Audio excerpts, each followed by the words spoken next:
तो hello everyone, आज हम करने वाले हैं transcription number 46 at 90 WPM. Your dictation will start in 3 seconds. 3, 2, 1. The crux of the whole matter, therefore, is the inability on the part of the government to manipulate the prices in a manner whereby it may be possible to achieve crop planning in order to achieve the desired results. As long as this price structure is allowed to move in the manner in which it is moving today, whatever may be the policy of the government, howsoever much credit they may pump into the agricultural sector, whatever the amenities they may give to the agriculturists, it will not be possible for us to achieve the targets in the manner in which we want to achieve. I would have been satisfied if, as a result of this increased agricultural production, the farmer was better off. But we find that whenever there is increased production in response to higher prices, the markets slump down so heavily that ultimately the farmer stands to lose instead of to gain. Therefore, the farmer loses both ways and the country also loses. The farmer puts in more money, more resources in the production of crops for which he expects higher returns, and he loses all that money because the prices are not rising to his expectations, and instead the prices fall down rather precipitously, and the country is also losing because there is a very uneven development of agriculture. Therefore, the crux of the whole problem is not just to hold the price line or just to see that black marketing is avoided. That is only one part of the job. A very important part of the price policy, and that has to be kept in mind. I am not against it. In fact, I am all for it, and I blame the government for not being able to do it so far. But this is another aspect of the price policy to which the Planning Commission, it seems to me, has not applied its mind properly so far, namely the use of price policy as an instrument of crop planning. And as long as that particular tool is not utilized for this objective, it will not be possible for us to have a planned development of our economy. Then there is the question of incentives. We are now told every time that unless incentives are given, it will not be possible for us to develop our economy. We are hearing daily about our export promotion.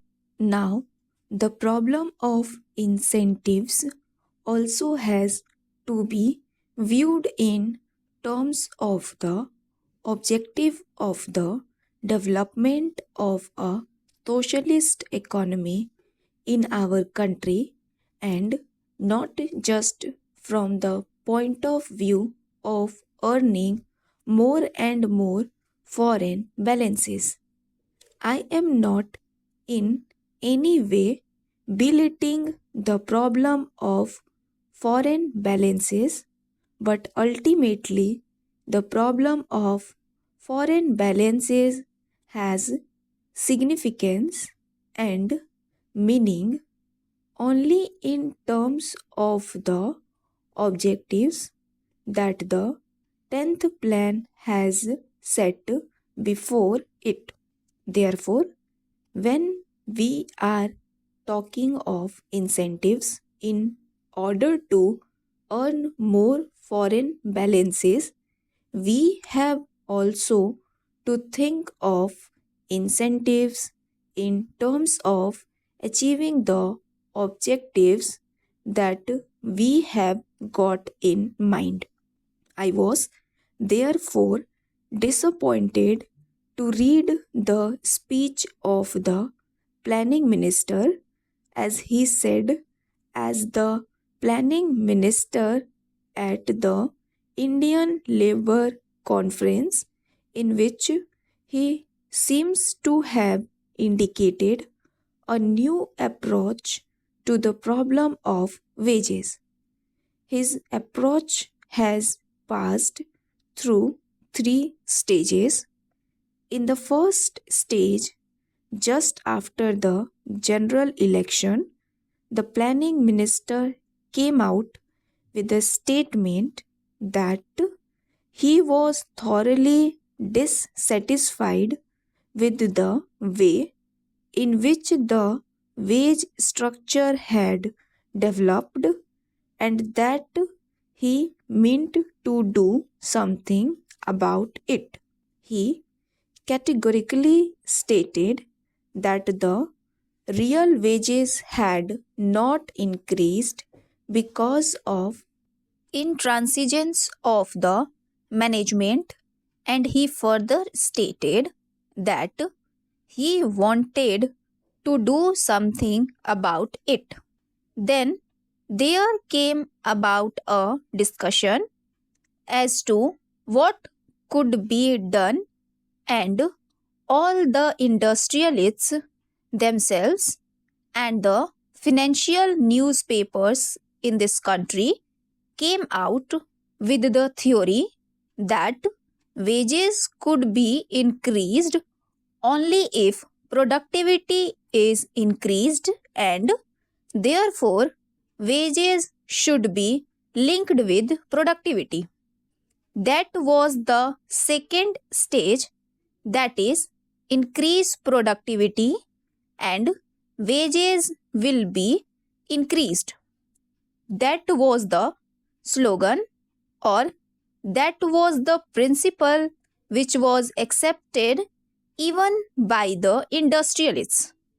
But what do we find in the speech of the planning minister to the Indian Labour Conference?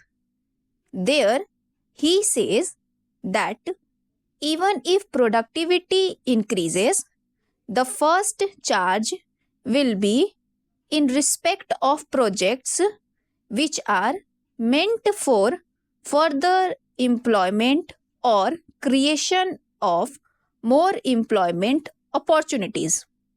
That means even if productivity increases, it is not that the workers will immediately benefit in terms of higher wages, so that it may be possible for them to improve their standard of living a little bit. Even if productivity rises, the fruits of productivity will go to schemes for creating further employment opportunities in the country.